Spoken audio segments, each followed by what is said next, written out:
마태복음 8장 25절 보지요.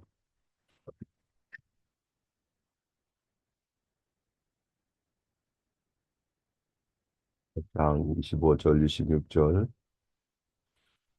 그 제자들이 나와 깨우며 이르되 주여 구원하소서 우리가 죽겠나이다. 예수께서 이르시되 어찌하여 무서워하느냐 믿음이 작은 자들아 하시고 곧 일어나사 바람과 바다를 꾸짖으시니 아주 잔잔하게 되거늘 그 사람들이 놀랍게 여겨 이르되 이가 어떠한 사람이기에 바람과 바다도 순종하는가 하더라. 아멘. 제23주 61번. 당신은 왜 오직 믿음으로만 의롭게 된다고 말합니까? 내 믿음의 가치 때문에 내가 하나님께 받아들여지는 것이 아니라 오직 그리스도의 속죄와 의와 거룩만이 하나님 앞에서 나의 의가 되기 때문입니다. 나는 오직 믿음으로 이 의를 받아들여 나 자신의 것으로 삼을 수 있습니다. 하나님의 모든 자녀, 그러니까 여러분이나 저나 모든 사람에게 반드시 필요한 것은 믿음이에요. 예. 하나님은 모든 자녀에게 믿음을 요구하셔요. 마태복음 8장에 보면 갈릴리 바다 한가운데서 맹렬한 돌풍이 일어났을 때 제자들이 어떻게 하죠? 그리스도께서는 배 고물에서 깊이 잠들어 계셨는데 제자들이 예수님을 깨웁니다. 주여 구원해 주세요. 우리가 죽게 생겼습니다. 그랬어요. 예수님이 일어나서 어찌하여 무서워하느냐 믿음이 적은 자들아 하면서 바람도 꾸짖고 바다를 꾸짖으니까 아주 잔잔하게 되더라 그랬습니다. 또 마태복음 8장에만 이런 게 있는 게 아니고 14장에도 떡 5개 물고기 2마리로 남자 장정들 5천 명을 먹인 후에 제자들에게 명령하지요. 배를 타고 갈릴리 바다 건너편으로 가도록 해요. 그런데 밤 4시경에 돌풍을 만나서 바다 한가운데서 더 나아가지도 못하고 굉장히 곤욕을 치러요. 왜 그러냐면 이 갈릴리는 환경 자체가 밤에면 그 산에서 호수로 거센 바람이 붑니다. 우리가 말로 호수라고 그러지 바다나 똑같아요. 캐나다 같은 데도 가보면요. 그 바다 자체가 남한의 땅덩어리만 하는 그 바다들이 있어요. 호수가 있어요. 놀랍죠? 호수 자체가 남한의 땅덩어리만 해. 가도 가도 끝이 없어. 그 호수라 하기가 참 안 어울려요. 그래서 이제 갈릴리 바다가 그런 환경적으로 밤에만 돌풍이 부는 곳인데 밤 4시경에 더 이상 어떻게 나갈 수 없고 곤욕을 치르니까 예수님이 바다 위로 걸어오셔서 안심하니 내니 두려워 말라. 응? 나다 두려워 말라. 그러니까 베드로가 그 말을 듣고 주여 주시어던 나를 명해서 물 위로 오라소서 그래요. 주님이 이 내게로 온나 그러니까 베드로가 배에서 내려서 물 위로 걷습니다. 예수님께로 가는 거죠. 그런데 바람이 거시게 몰아붙이니까 무서워서 바닷속으로 빠져 들어가요. 소리 지릅니다. 주님, 나를 구원해 주세요. 그때 예수님이 손을 내밀어서 저를 붙잡으면서 믿음이 적은 자야, 왜 의심하느냐 그랬어요. 그리고 배에 함께 오르심에 바람이 그쳤더라 그랬어요. 아, 이와 같이 마태복음 8장이나 14장이나 어디를 봐도 예수님은 우리에게 믿음을 요구하셔요. 믿음을 요구하신다. 믿음이 필요하다는 거죠. 믿는 사람은 반드시 믿음이 필요해요. 믿음을 저버리면 신앙생활하기 어려워요. 아, 그래서 이 믿음의 놀라운 힘을 우리가 갈릴리 바다 위에서 베드로의 모습에서 볼 수가 있어요. 주님은 우리에게 믿음을 요구하신다. 우리가 믿음이 있을 때 주님은 아주 기뻐하고 영광을 받으셔요. 믿음을 요구한다는 것은 주님을 신뢰하기를 바라신다. 주님을 어, 바라보고 믿음으로 하는 거예요. 이성으로 접근하면 못 하나 되는 게 하나도 없어요. 우리는 부족하지만 믿음으로 하는 거예요. 믿음으로 하지만 너무나 내 자신이 믿음이 때로는 부족할 때가 있잖아요. 주님은 두려워 말거라, 나를 믿어라, 나를 신뢰하라, 내가 너를 구원할 것이다. 내가 네 모든 죄 용서하마. 내가 너의 필요한 것도 때를 따라서 제공하마. 어? 너는 나를 따라라. 어? 또 믿음으로 구원 얻을 것이라. 이렇게 말씀하지만은 어? 어, 그 믿음이 우리는 약해요. 신뢰하는데 어려움을 겪어요. 베드로처럼. 그래서 때로는 실수하는 거야. 때로는 목사가 아무리 좋은 얘기를 해도 여러분 마음에 안 받아들여질 때가 있어요. 왜? 믿음의 차이가 있거든. 목사라도 부부지간에 내가 얘기하지만 사모가 못 받아들일 때가 있는 거예요. 엄청 서로 간에 뭔가 차이가 있을 때가 있는 거죠. 그래서 때로는 우리는 믿음이 약하기 때문에 아, 주님을 신뢰하는데 어려움을 겪어요.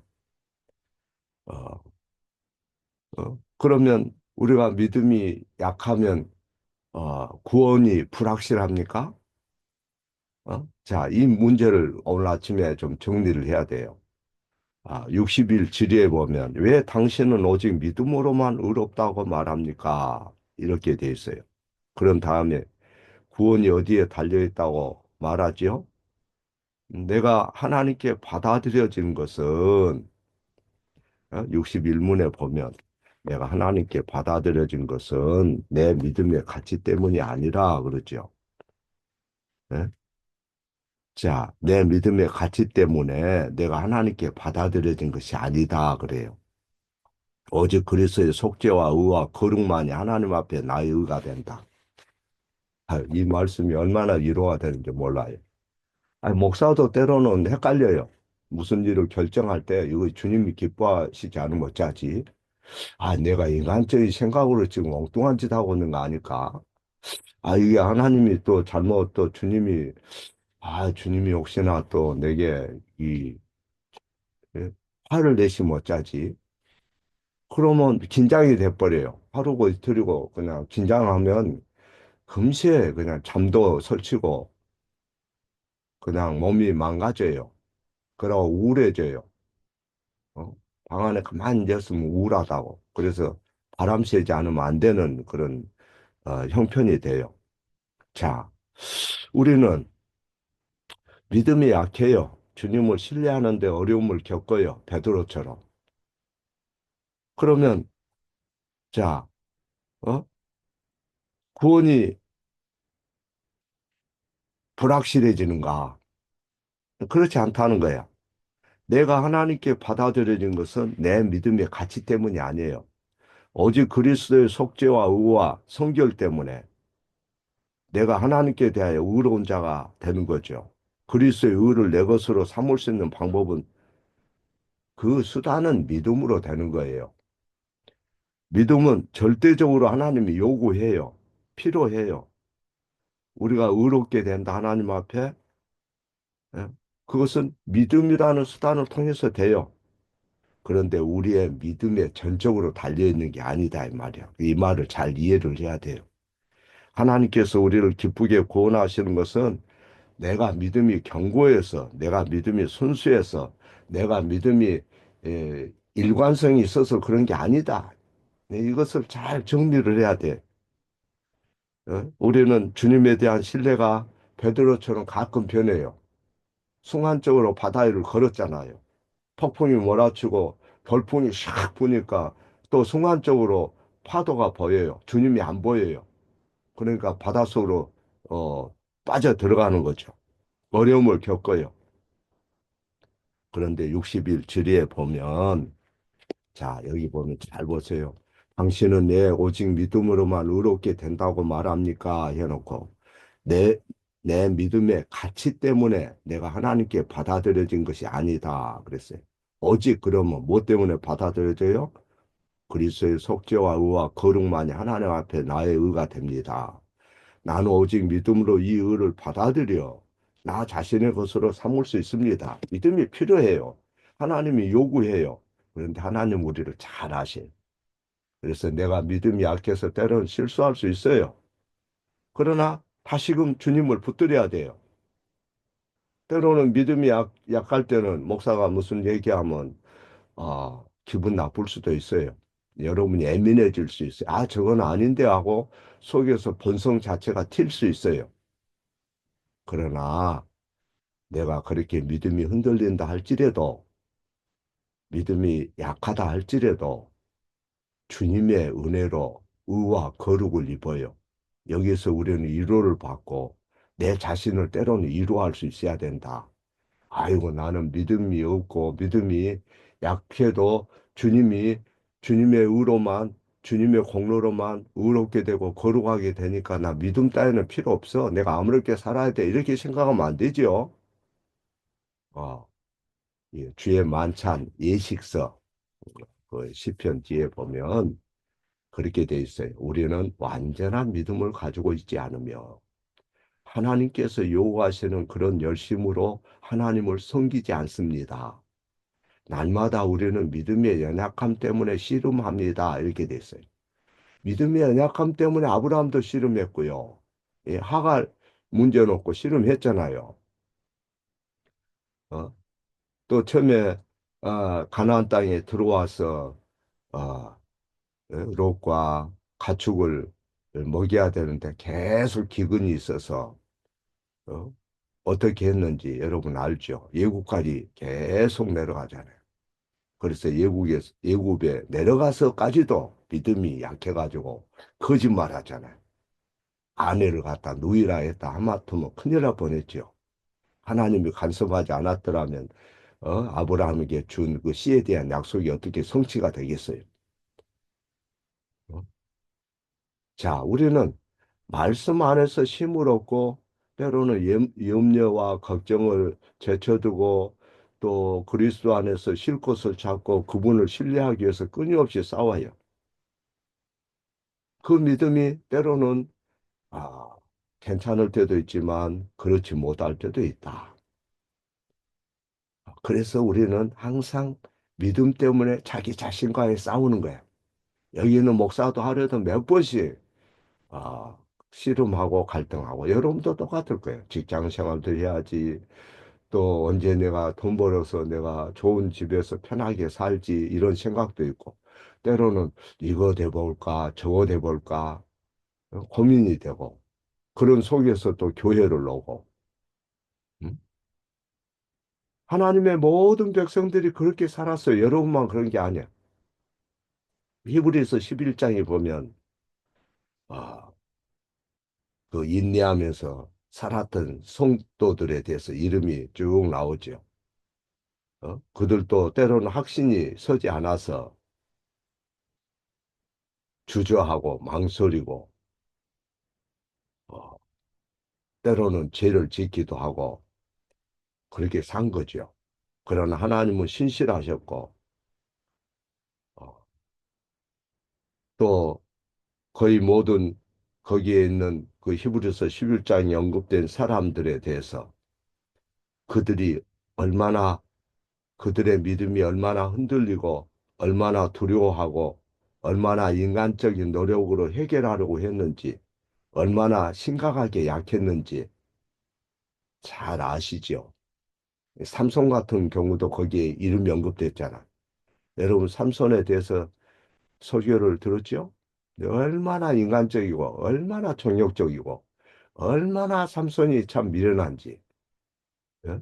아, 이런 사람도 사사인가? 이런 생각이 들 때가 있잖아. 그런데 거기에 사사들의 이름에 아주 버젓이 성령께서 기록을 해놓고 하나님이 쓰셨다고 말씀을 해요. 아브라함도 믿음의 조상 아브라함도 항상 여호와를 의지한 건 아니에요. 야곱도 그렇고 모세도 그렇고 기드온도 그렇고 다윗도 그렇고 베드로도 마찬가지예요. 예? 한때 베드로가 놀라운 고백을 했죠. 그리스도는 주는 그리스도시요 살아계신 하나님의 아들입니다. 그리고 교회 지도자로 하나님이 그를 점지했어요. 그런 베드로조차도 믿음을 붙잡기 위해서 엄청 힘을 썼어요. 베드로가 주님 세 번 부인했죠. 마태복음 14장이나 8장에서 베드로의 모습을 봤죠. 처음에는 아주 담대하고 잘했어요. 배에서 뛰어내렸어요. 무리를 걸었어요. 믿음으로 바다에 떠 있었어요. 주님의 말씀을 믿고 신뢰했어요. 그래서 바다에 떠 있었어요. 어? 그리스도의 말씀을 믿으면 이와 같은 놀라운 일이 있구나. 그래서 5m, 10m 걸어갔겠지요. 그런데 바람이 돌풍이 만만치가 않아요. 그냥 배도 날려버릴 것 같아요. 너무나 세요. 갑자기 두려워진 거죠. 물에 빠지지요. 나를 구원해 주세요. 나 죽게 생겼어요. 소리쳐요. 아, 그리스도를 바라보지 못하면 우리는 그와 같이 되는 거죠. 끊임없는 그런 몰려오는 어두움과 파도의 그 중력이 생각을 사로잡아요. 그래서 내가 다시 배로 돌아가지 않으면 죽게 생겼다. 순간적으로 돌이킨 거죠. 그러니까 물속으로 쏙 빠져버려요. 예? 타이어에 공기 빠지는 것처럼 가라앉아 버려요. 그때 주님이 베드로를 붙잡아서 끌어올리면서 하신 말씀이 뭐예요? 믿음이 작은 자야 어찌하여 왜 의심하냐 그랬잖아요. 꾸짖잖아요. 반 몇 초 만에 베드로가 이 주님에 대한 확신이 불확실성으로 바뀌었는데, 주변에 일어나는 바람, 파도, 중압감으로 인해서 그분이 누군지, 그분의 권세가 어떠한지 그걸 잊어버린 거예요. 그분만이 모든 생사복의 주인이고 세상의 모든 것을 쥐락펴락하시는 분인데도 그걸 신뢰하지 못하고 잊어버린 거죠. 우리도 마찬가지예요. 우리도 믿음이 때로는 허둥댈 때가 있어요. 몸이 좀 약하다 그러면 마음이 금세 달라져요. 아주 어렵고 힘들 때는 주님 나 이거 없으면 못 살아요. 나 못 살겠어요. 나 죽고 싶어요. 그래 놓고 주님이 이제 조금 주고 안정이 되잖아요. 그러면 언제 그러냐는 듯이 싹 이제 오리말 내미는 거죠. 어? 전염병이 온다. 그러면 무서워하고 걱정거리가 생긴다. 무서워하고 어?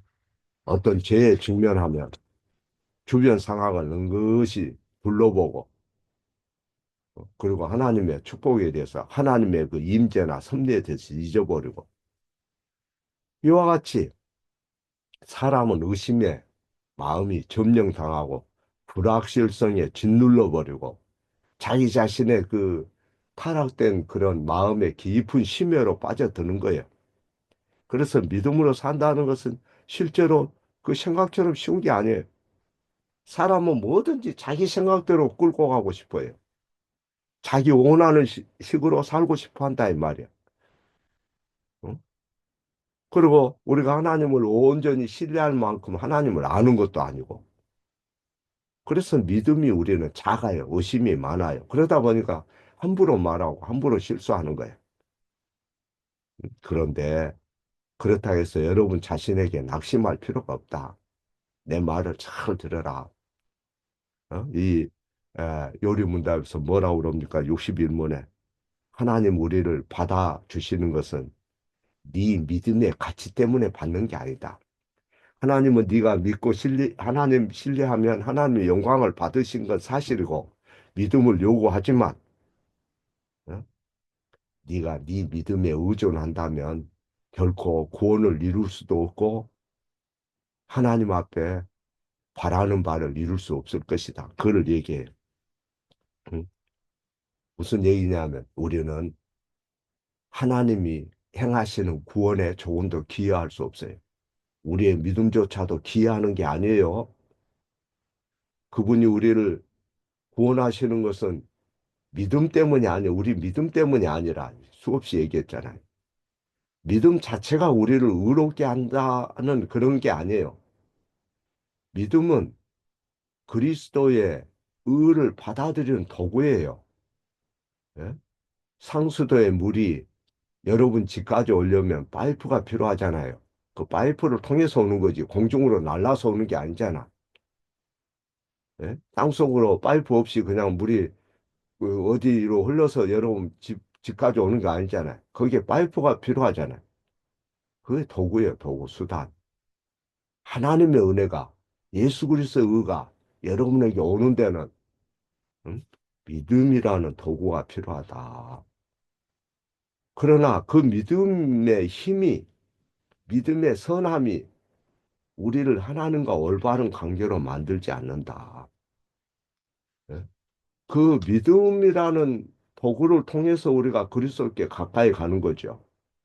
그 믿음도 성령이 주시는 거죠. 믿음은 모든 사람의 것이 아니죠. 하나님의 선물이죠. 그래서 믿음을 필요로 하고 절실히 우리에게는 요구되는 거지만 믿음이 가치가 있어서가 아니에요. 예수 그리스도의 은혜만 가치가 있어요. 그래서 그러면 믿음이 없으니까 믿음은 가치가 없으니까 포기해버려도 되느냐 아무렇게 살아도 되느냐 그건 아니에요. 그거는 아주 잘못 생각한 거죠. 우리는 믿음이 약하지만 여전히 하나님은 우리에게 믿음을 요구하세요. 그분을 겸손히 신뢰하기를 바라세요. 그리스도를 아는 지식으로 자랄 때 하나님 영광 받아요. 그리스도를 아는 지식으로 자랄 때 항상 좋은 메시지만 바라면 안 돼요. 여러분 마음에 맞는 것만 바라면 안 돼요. 의로 책망하고 바르게 할 때는 아픈 거예요. 소나무도 삐뚤어질 때 소나무 분재하는 사람들 보세요. 자기 의도하는 대로 나무를 삐뚤어가지고 거기에 철사줄을 꽁꽁 묶잖아요. 오랜 기간 동안 묶어놓으면 세월이 흐르면서 그 모양이 나타나죠. 하나님이 바라시는 장성한 믿음의 분량에 우리가 나아갈 때 여러분 우리의 때로는 생각을 부인해야 될 때가 많아요. 내 생각을 내려놔야 된다고요. 그렇지 않으면 어려워요. 그리고 믿음의 길을 할 때 때로는 예민할 때가 있어요. 교회 일을 하면서도. 너무 예민할 거 없어요. 열심히 최선을 다하지만 안 되면 주님의 뜻이 아니구나 하고 다른 길을 가면 되는 거고. 어? 때로는 이것이 주님의 뜻이고 바른 것 같다 그러면 진리 안에서 계속 투쟁해야 되는 거죠. 아, 너무 예민할 거 없다 이 말이야. 너무 막 긴장하거나 이거 안 되면 어떻게 하지? 지나치게 그렇게 할 거 없어요. 자, 주의 날 23주 61문에 나는 오직 믿음으로만 그리스도의 의를 받아 내 자신의 것으로 삼을 수 있다 그랬어요. 믿음의 필요성에 대해서 제 23주일에는 네 번이나 말해요. 하나님은 날마다 우리가 그분을 의지하고 살기를 바라세요. 그분 신뢰하고 예수 그리스도 안에 있는 자비를 의지하고 결심하고 다짐하기를 바라세요. 그리고 우리의 믿음과 다짐과 결심이 하나님을 향해 있을 때 영광을 받으세요. 하나님은 나를 믿으라 말씀하세요. 아, 그러나 베드로가 바닷속에 빠지면서 주여 저를 구원해 주세요 했던 거 여러분 기억을 해야 돼요. 우리의 믿음은 완전치 않다. 믿음은 약하다. 그러나 주님께 우리가 부르짖어야 된다. 그때 주님이 손을 내밀어서 구원하세요. 그래서 그때 많은 주변에 있는 사람들이 어? 예수님께 절을 했다 그래서 33절에 그리고 진실로 하나님의 아들이로소이다. 하나님의 아들이 아니고서는 이런 일이 일어날 수가 없다. 바다가 잔잔케 되고 또 물에 빠졌던 베드로가 배 위에 서게 되고 그렇게 되는 거죠. 자, 우리는 모든 약점이 있다고 그랬어요. 그럼에도 불구하고 믿음이 없고 반신반의하고 때로는 인간의 생각 때문에 내 제한된 이성 때문에 신앙생활하면서 실수할 수가 있어요. 실수하더라도 그걸 이해해요. 왜? 성경에서 그렇게 가르치니까. 나도 실수하고 여러분도 실수하고. 그런데 우리 주님이 당신의 소유로 우리를 삼았어요. 그리고 우리를 겸손케 하고 우리로 하여금 믿음이 자라게 하시면서 영광을 받으시고 찬양을 받으시고 하나님 아버지께 영광이 되게 해요. 그래서 그 은혜의 선물을 마음으로 더욱 굳게 붙잡을 수 있도록 늘 기도하면서 아, 그분만이 우리의 모든 무거운 짐, 얽매이기 쉬운 그런 죄를 벗어버리도록 하실 수 있다는 것 알고 인내로서 늘 경주하고 온전케 하신 주님 바라보고 아, 구원은 오직 은혜로 되는구나. 그리스도를 통해서 되는구나. 이걸 알아야 돼요. 예. 주님은 여러분을 지극히 사랑해. 현실을 가지고 모든 것을 판단하려고 하면 안 돼요. 지극히 사랑하기 때문에 피와 가시로 된 십자가를 지어주고 주님이 여러분을 만들어 가셔요. 어제도 어떤 분 같이 공부하는 어떤 목사님이 어? 교리 공부 이렇게 하고 나서 갑자기 얘기를 해요. 그렇다면 우리가 어떻게 해야 됩니까? 현실이 이렇게 어려운데 어떻게 해야 됩니까? 갑자기 소리쳐요. 어? 그래 내가 얼마나 어려웠으면 굉장히 연민이 가면서 안타까운 마음이 들면서 어? 그것을 그 문제를 여기서 갑자기 어떻게 답변할 수 있겠느냐. 좀 더 기다리고 말씀 속에서 우리가 정리해 가자 하고 기도했던 것이 기억이 나요. 목회자도 그렇게 어렵고 힘들고 그러는데 뭐 여러분은 오직 하겠어요. 그러니까 믿음으로 굳게 서서 아, 주님은 믿음을 요구하시지만은 현실은 녹록지 않고 우리 자신이 믿음의 어떤 가치가 있어서 구원받고 의롭게 되는 게 아니라는 걸 알고 때로는 실수하더라도 다시 그 말씀으로 복귀할 때 주님이 그걸 영광을 받으세요. 그리고 주님이 여러분을 절대 버리지 않아요.